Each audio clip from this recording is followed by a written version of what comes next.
So finally received a bit of good news today. It's day 10 of a bilateral knee replacement, and I found out that I'm going home tomorrow. One of the reasons I had to stay in that little bit longer than normal it'd be 5 days, is because of the issues that I'd had with my left hand quadricep muscle is not engaging, and when it tires out or gets too much pain due to the swelling, it triggers it to shut down, which causes my left leg to give way. It's not an uncommon condition, but it has been a challenge for myself, and it's kept me in hospital a few days longer than I'd expected. But it's been okay. Going from post day one of the operation, pretty seamless. I had the epidural and some local sedation, so I wasn't completely out, but I wasn't aware of what else was going on. And I think from a recovery point of view, it was fantastic. Post-op, I had no pain whatsoever for the first 3 days, partly down to being numb from the waist down. As the epidural wore off, then the pain started to come in. But because I wasn't on general anaesthetic, I didn't have that general anaesthetic hangover that you would normally get with major surgery. Day 4 was a bit of a challenge. They got me up on my crutches fairly quick. I'd gone from being on a pulpit, I suppose a chest-high Zimmer frame to walk about. I wasn't on that very long because I tended to be okay with that. So I pretty much progressed from the morning being on the pulpit, went to normal Zimmer, and then kind of skipped that and went straight to crutches.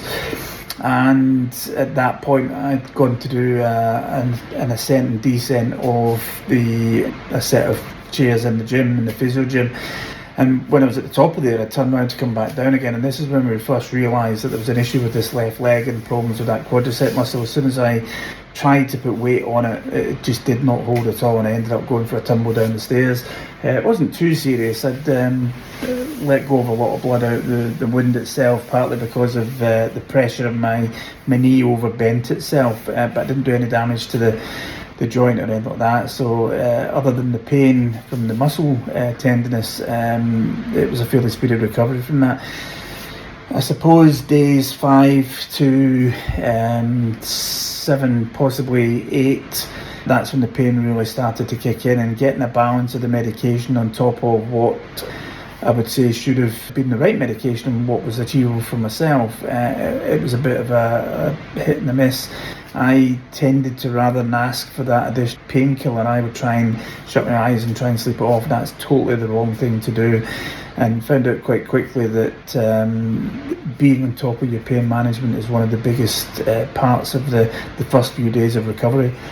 Now, going into day 8, things started to improve a little bit once we got the meds nailed. When I was doing my physio appointments, or when the physios would come and see me, I was at the right level of painkiller to be able to achieve some of the exercises and do some of the exercises I've been given. There was times when I wasn't on the right dose, that it just wasn't possible to get up and do anything at all. And I tended to find that although I was in my bed, I was comfortable, my knees were straight, I wasn't suffering any pain, but when I was sitting in a chair, I tended to get a lot of pain. So I migrated to the bed more than I probably should have.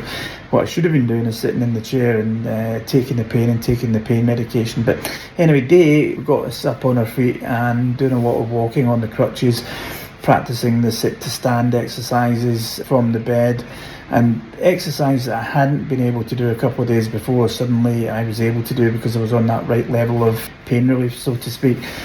Day 9, yesterday, was probably my best day. The pain dropped off dramatically, and the knee pain, partly the surgical pain, had started to wear off, and there was a lot of muscular pain. I still got that to some extent.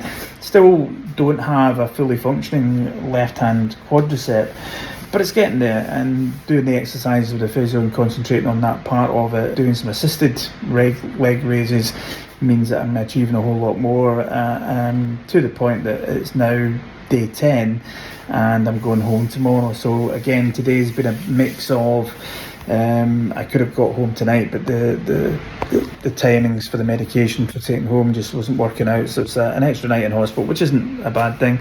I've had that extra session with the physio. The big thing leaving hospital at the moment is that I am still unable to go up and down stairs, and it's partly to do with how this left quadricep is functioning at the moment. It's quite a common thing in this type of surgery, so it's not unusual to have these types of symptoms. But what it means is that I just do not have the power in that one leg to be able to sustain going up and down stairs. So I'm going home, going to get some physio at home. We've changed the house about so that we've got some livable downstairs space, so I don't have to go up and down the stairs. We're quite lucky in the sense we've got downstairs toilet and everything else. And we'll get some physio locally from the local GP service or local health authority in a couple of weeks once I've settled in. So I've got maybe another couple of days before the staples come out, and I'll check back in with you when that happens.